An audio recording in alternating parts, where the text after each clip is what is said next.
Hey guys, today I wanted to talk again about Japanese Pokemon cards. And I think this is like the third consecutive video I've made about this, just because I haven't gotten around to making other videos, but this is just so pressing that I have to talk about it. And to give some context, the last two videos I made about this was just Japanese prices keep rising, what's going on with the market, and I had no clue. All I could do was give observations for what I was seeing as, a smaller Japanese seller continually trying to break into the market, right? Now, I don't like to, bring in names of other people, even if it's in a good context. But I did want to say that, I just watched the video that PokeNE made about the Japanese Pokemon market. And it got a lot of views, more than his usual videos. Plus, he took a break, whatever, came back. It was a banger video because he claimed that the market is dead. Japanese Pokemon market is dead. And, even though, he says all this, his business is built around Japanese products, right? Now he's expanded to English, but still it's a huge part of his business, and he's not panicking. He's not like selling everything off, which gives me a bit of hope, right? Even though he says it's dead, he's not getting rid of everything. But it still is quite frightening. And the reason is because his video really was very insightful, and that's why I'm even making this video talking about, even though I don't really like, directly talking about other people's opinions on the things. However, the last two videos I made, price of Japanese boxes just keep rising. And to date, right now, I scroll through the price list of my Japanese suppliers, and still box prices still keep rising. Ninja Spinner over there keeps going up. It had regular price movement on release, dropped a little bit after the initial release, kept dropping a little bit, but then starts going up, up, up. No idea why. I think for my last video, I added a bunch of Terrestrial Festival and Mega Dream. I think now I have like 40 boxes of Mega Dream that I've just been sitting on. It's not a lot by any means, but for me it's a lot because usually the maximum amount of each set I hold is about like 10 boxes unless it's the newest set. But I've been making exceptions for Mega Dream and Terrestrial because it just keeps going up. And since I bought the 40 boxes, I think they went up like $20 or $30 a box already to reorder from Japan. So the reason why I want to talk about this today is because in my last video that I made saying, Japanese prices are insane. So yeah, I did notice this trend before he started talking about it. I think everyone did. Anyone who has Japanese suppliers would notice that, it's crazy that you could reorder on local markets in the domestic market for way cheaper than to buy wholesale from Japan. I've been saying that, it's absurd. But I had no clue why. And my best guess was that, they're focusing, they're printing on, future sets, and, there's just a really big shortage of Japanese product. And maybe it's because I'm naive, but for some reason it never came across my mind that, there's, seriously, it's a very real possibility, and there's seriously market manipulation going on in Japan and price collusion, because this is really, it's really common in economic theory to hear about price collusion, but especially, even though I'm in Canada, yeah, still price collusion is illegal, price fixing is not legal. And so it's funny to see that, with different cultural norms, that things like this can happen. So that's why it's just a thought that never crossed my mind. And so I naively believe just, the good in people in the world, and just thought, oh, this must be natural market movements where, supply is quickly drying up, and, that's why prices go up. And the funny thing is, the reason I also gullibly believe this, because a lot of Japanese sellers, a lot of Japanese resellers, people from Japan selling these, were making posts in these Facebook groups talking about how, supply is drying up, prices are moving up for this set, this set, this set. And, whenever I see those posts, I laugh because, they, as someone who has very little clue about what's going on with, like actual like Japanese printing and stuff like that, I have no way of verifying what they're saying is true. But it does kind of seem logical, but it's just funny to me that they're making these posts. Like, they're the people who have all the knowledge and are supplying these products, and they're telling you, oh yeah, well, just believe me that the supply is running out, and price keep going up, so just buy it now. It has always, it has always struck me in a bad way that uh, how frequently these Japanese sellers update their price, because, well, not the frequency, but like the sheer volatility, where they just move up and down, every day. It's like the stock market. Like, if I wanted to go on Facebook and buy a booster box of Perfect Order today, the newest set, today or tomorrow, the box is still gonna be what, 200, 210, whatever the price is. I'm gonna find someone selling roughly the same price today or a week from now. It takes, usually about like a couple weeks or a month at least for some serious price movement. But for the newest Japanese set, even Munis Zero, no one wants it yet. 2 weeks ago, I was buying them for like $60, and now the cost of reader is like $80. So it's crazy. It's really crazy. But the reason, again, I'm bringing this up now because after considering everything he's said, because in my last video, I did ask for answers. Anyone who might have an answer, please do say in the comments, what is the cause of this? Because I had no clue. And I guess pretty much most people didn't know either, except, people like him who are like, really big in this space. So perhaps they have more access to this knowledge and they're more in the know of what's going on. That makes logical sense, right? Because, being in the game for longer, whatever, you should have more experience, whatever. But people in the comments were saying, oh yeah, it's resellers' fault. It's people in domestic markets buying up everything. It's all your fault that you're reselling these Japanese boxes, and that's why prices are going crazy. All these crazy stuff.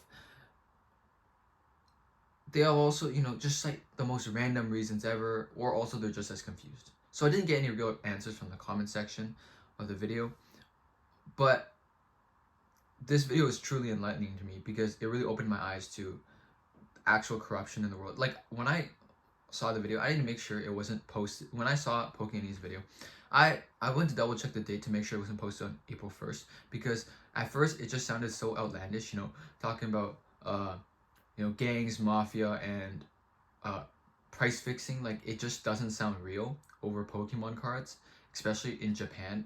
But considering that I actually don't know as much as I think I know about the market, after real reflection, it does seem quite possible.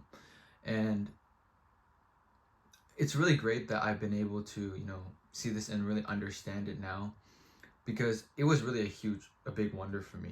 Like, I was like, why do these boxes just keep going up and up?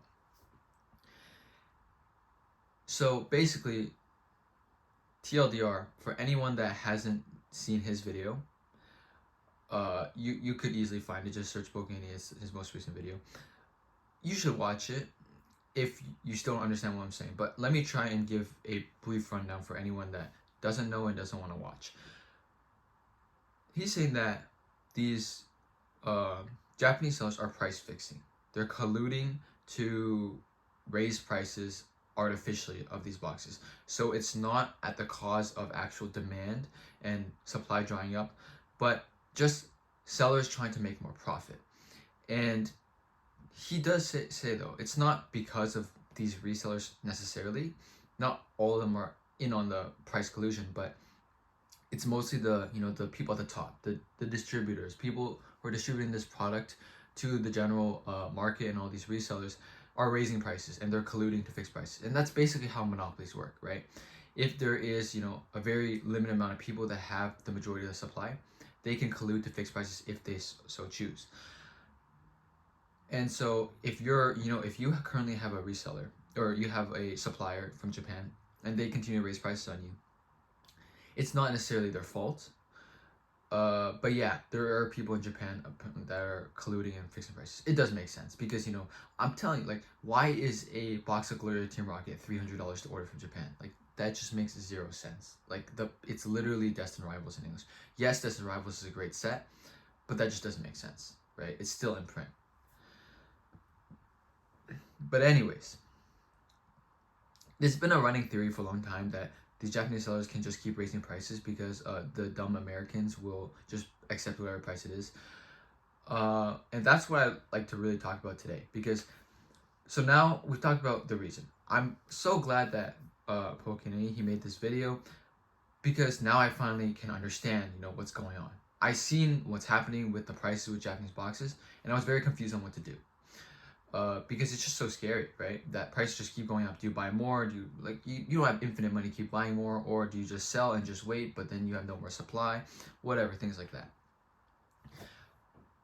But now we've established there is real market manipulation going on, and this has happened before apparently. He says in the past, with 151 and other boxes like that, there is market manipulation that just happens. It just happens in the market, and unfortunately, that's the reality of the world. So what do we do about this? So after now we can establish the reason, it's not genuine market movements. What can you really do is the question that remains. And so I might kind of change my perspective of what to do next. In my last video, before I found out the actual reason of what's going on, I was saying, because just to put in perspective, I'm nowhere near the skill of most of these, bigger Japanese card sellers. Like, for example, PokeNE, he's at the top. He's got, millions of dollars, probably millions of dollars in inventory, hundreds of cases, whatever. Then there's other people below him, they got hundreds of $1,000s of inventory, like let's say over 500,000 inventory. Yeah, they got all that. And for me, I can only have like what, 30, 40, 50,000 of Japanese inventory. And then still, even though I have a huge priority on Japanese, the majority of my inventory is English. But yeah, probably less than around 50,000 of Japanese inventory only. Now, the thing is, I really can believe this theory because of One Piece as well. I've also been ordering a lot of One Piece Japanese boxes, and I noticed the same thing. Like, prices are just parabolically exploding. And, it would make sense if you said, okay, Pokemon isn't printing enough of whatever, so the prices are going up. But why is it happening with One Piece too? Separate companies, but both from Japan. So I guess the theory stands. But anyways, we have concluded that there is, market manipulation going on. It happens in the English market too, especially with singles buyouts and stuff like that. But I've never really seen this kind of thing in English with seal. Well, of course there is, probably subtly happening, but it's so much different in English because there's just so much more product, and there's no real big oligopoly that can do such a thing with the prices of the boxes. And also, the information surrounding English product is a lot more widely available to us. So we know, what's normal, what's supposed to be going on. So if there's any shady business going on, people call it out. But with Japanese, I feel like a lot of the information is not out there. A lot of people don't know how it's supposed to be. So if they see, like me, even though I've been selling, 5-6 figures of Japanese products, booster boxes, I still don't really have a real clue of what's going on in the market. So I can't say oh, this is unnormal. But yeah, next steps.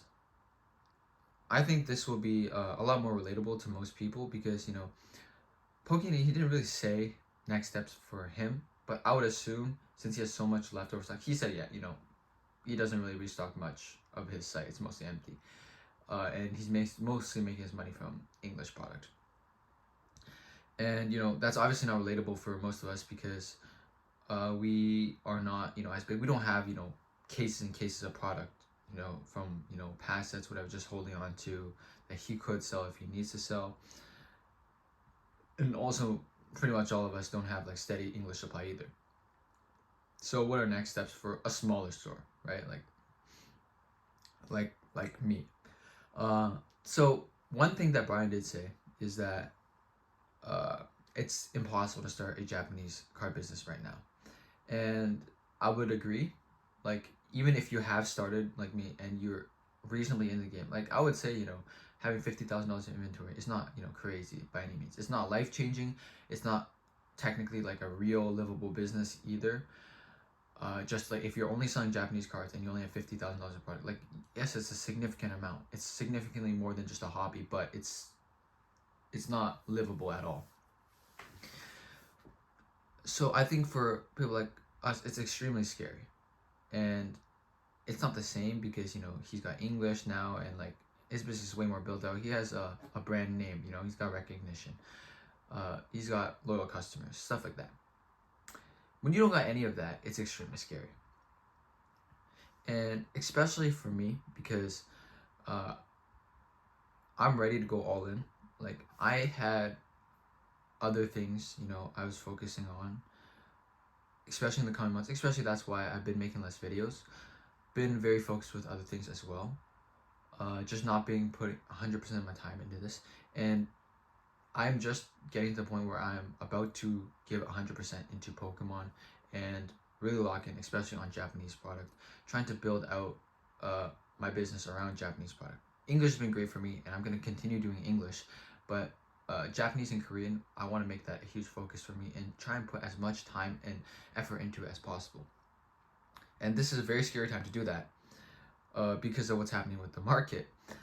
And one thing I do want to say optimistically is that things will return to normal eventually, because there's two things that probably happen. Either one, people just stop accepting this price. Like even I basically stopped ordering unless it's absolutely necessary. Like, and my Japanese, some of my like suppliers, they keep sending updates and like, please order by the end of the week. If you're gonna order, shipping ends, blah blah blah. And they keep trying to encourage orders, but really, like, I think me for sure. So I would say that probably others are also seeing like, this is a little too crazy. I'm gonna take a step back from ordering. And it's definitely gonna hurt these Japanese sellers, and they're gonna be forced to lower prices. And so that's the thing. Thankfully, price collusion isn't as problematic when it's on non-essential goods like Pokemon cards. If you're price fixing bread, eggs, milk, people have to buy it regardless, or medicine, stuff like that. But for Pokemon cards, a lot of us sellers, we could just take a step back and just say, this is too crazy. I'm gonna wait for it to cool off, because that will decrease, people demand, and so these sellers will be forced to lower prices, and they can't keep price fixing. Or two, just eventually, like, naturally demand slows, and with time it returns back to normal, as more, like, it happened, because it happened with 151, the price fixing, but it just went back to normal as there was, or to a less severe degree, I should say, as the stuff becomes less hype, right? But yeah, it's a really tough time for small Japanese sellers. Impossible really for new Japanese sellers, but it's not gonna be impossible forever. So if you're looking to start a Japanese business and you haven't started yet, just wait a bit. It's not worth it to start now. You could start if you really wanted to, but you're just setting yourself up for failure, and already and just giving yourself lower odds than it needs to be. For someone like me who's already pretty deep in the game but not nearly to scale, you're kind of in too deep where you don't just back out now. But what I do think the next steps is wait a bit, just hold off on the orders as much as you can. Don't panic sell your product, because like I ordered $40 Mega Dream, they all went up because of the price fixing. Just slowly sell off the product at fair market value, and just go from there, because the prices will return to normal at some point. And also, I think I plan, for my 151 boxes and terrestrial boxes, all those boxes that are like really really high, I might just sell them, because like I'm gonna just take gains.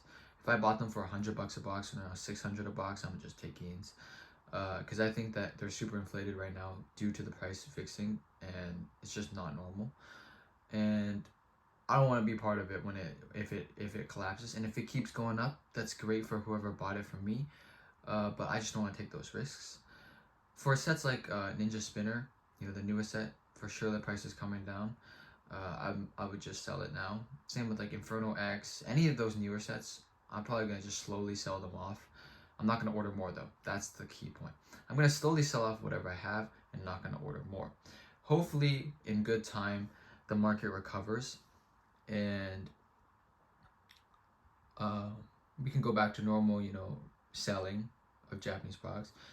But if it continues like this for the foreseeable future, I will just have to put a heavy emphasis on English. I will order the new sets. I will do small restocks if it makes sense, but you know, it just doesn't make sense to continue ordering more because you just put yourself at so much risk. Because at any point, when this price fixing, blows over, whenever it gets knocked over, the prices will collapse, and then you're just left with a ton of product that just crashed 50% or whatever. So yeah, if you have, don't, I would just advise don't over order if you are going to continue ordering, and if you, whatever existing product, don't panic sell. Just sell it slowly at fair market prices, considering that the prices keep rising. And yeah, there's always opportunities, especially with English right now. I see perfect order as a great opportunity. It's trading pretty low, like not many people want it, but it's Pokemon. It's a great value for packs right now, so I would put a great emphasis on English product. There's always money to be made. Slabs, sealed boxes, singles, stuff like that. There's always opportunities. Just don't rush with Japanese. Yeah, so I'm mostly going to be holding and slowly selling. Not going to be ordering much anymore. Unlike, I think last video I said I'm just going to keep ordering and just continue with market. But now knowing the root cause of this is market manipulation, I'm going to chill and just, not keep ordering. But yeah, rest assured, I probably am one of the most terrified people of this because I'm just now deciding to go all in. Like, I'm really putting all the stakes on the line to go all in because I believe in myself and I believe in this. Yet this is a very turbulent time in the market, but still I can sit here and say with 100% confidence that it will return to normal at some point. And so, I have lots of I have high stakes riding on this, but I'm still willing to say, take it slow, be calm. It's not the end of the world. It will return to normal at some point. But yeah, it's just really unfortunate what's happening right now. I do agree that the Japanese Pokemon market is essentially dead at the moment because there's just not much you can do. Like, it's just so cooked. Like, the market the market lag never catches up because as soon as the price increases in the domestic market, they increase it even more from wholesale in Japan. So it's dead. If you have excess product, you're winning, and slowly sell that off and just wait for it to return back to normal. That's the best advice I can give. Try and wheel and deal in your English product and stuff like that, even if you don't have a steady supplier, if you're really committed to making this business work. And in time, the right opportunities will come. But yeah, that's gonna be it for this video pretty much. Bit of a longer video, but I really just needed to talk about the explanation that PokeNE gave because it's just so insightful, and it's great to follow up my last two videos. I finally have answers, and I finally feel, even though the reality is a lot scarier than I thought it was because it's market manipulation, I still feel more confident now in next steps because I know the root cause of what's going on. But yeah, that's gonna be it for this video. Let me know what you guys think about this whole situation in the comments, and yeah, subscribe to join the journey.